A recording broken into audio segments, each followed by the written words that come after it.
اگلا سوال یہ ہے کہ اگر کسی نے ہم سے قرض لیا ہے اور ہم زکوٰۃ میں وہ رقم کاٹ لیں تو کیا ایسا کر سکتے ہیں؟ دیکھیے یہ سوال ہے، یہ سوال بھی بار بار آتا ہے کہ اگر کسی نے ہم سے قرض لیا ہے اور وہ غریب ہے، مسکین ہے،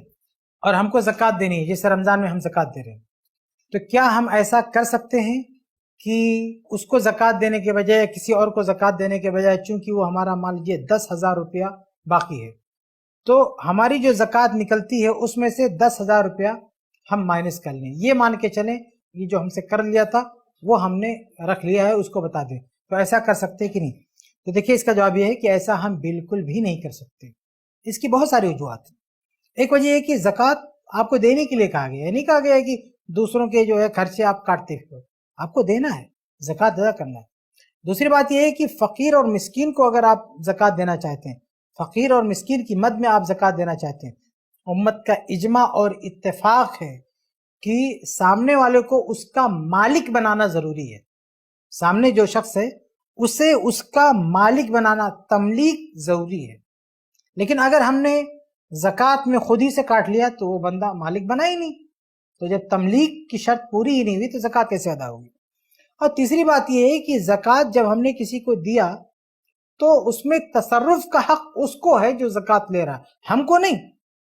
اگر ہم کوئی چیز زکوٰۃ میں نکال رہے ہیں تو اب اس پیسے میں تصرف کا حق، یعنی اس پیسے کو کہاں خرچ کیا جائے، یہ حق ہم کو پہنچتا ہی نہیں ہے،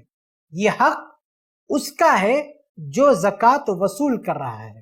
اس لیے ہم اپنی طرف سے کوئی تصرف نہیں کر سکتے۔ اور ایک چوتھی بات یہ کہ غریب آدمی کو جو زکوٰۃ مل رہی ہے، زکوٰۃ ملنے کے بعد اس کا اپنا پیسہ ہو گیا، اب اس پیسے کو کہاں خرچ کرے گا یہ اس کی ترجیحات ہے۔ اس کی ترجیحات ہم کون ہوتے ہیں طے کرنے والے کہ اس کو جو 10,000 کی زکوٰۃ آ رہی ہے اس سے ہمارا قرضہ چکائے گا، کیوں ہمارا قرضہ چکائے گا؟ ہو سکتا ہے اگر وہ 1 سال سے ہمارا 10,000 باقی ہے تو ہو سکتا ہے 2 سال سے کسی کا 10,000 باقی ہو۔ اب آپ سوچیں کہ اس کے پاس اگر کہیں سے 10,000 آ جائے اور 2 لوگ تقاضا کرنے والے ہیں، ایک آپ ہیں اور ایک کوئی اور ہے، اور یہ جو کوئی اور ہے یہ 2 سال سے تقاضا کر رہا ہے، آپ 1 سال سے تقاضا کر رہے ہیں، تو ہو سکتا ہے کہ اسے اگر اختیار دیا جائے تو وہ 10,000 اس بندے کو دے جو 2 سال سے تقاضا کر رہا ہے، آپ کو نہیں۔ تو پھر آپ کو یہ حق کس نے دیا کہ آپ وہ پیسہ کاٹ لیں؟ پھر اسے فیصلہ کرنے دیں کہ وہ کس کا قرضہ چکائے گا۔ اور ایک اور چیز آپ غور کریں کہ ہو سکتا ہے کہ کسی کا قرضہ نہ ہو، صرف آپ سے لیا ہو،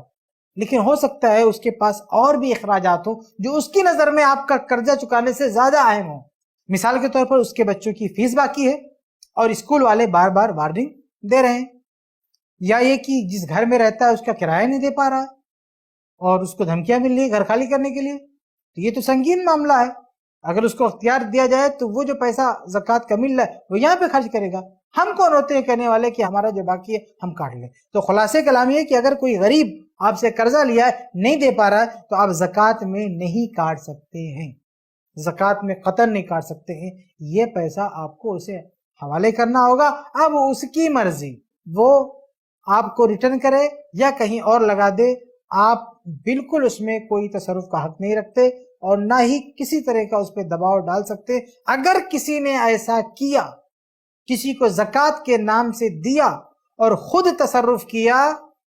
کسی طرح سے یہ بول کے کہ قرضے میں کاٹ لیا، اس کی زکوٰۃ نہیں ہوگی، اس کی زکوٰۃ ادا نہیں ہوگی۔ زکوٰۃ تبھی ادا ہوگی جب آپ اپنے مال سے کوئی حصہ نکال کر یہ بھول جائیں کہ وہ مال آپ کا ہے۔ آپ اپنے مال سے کوئی حصہ نکالتے ہیں زکوٰۃ کے نام پر اور پھر اسی سے فائدہ بھی اٹھاتے ہیں، تو ایسی صورت میں آپ کی زکوٰۃ ادا نہیں ہوگی۔ امید ہے کہ آپ کے لیے یہ بات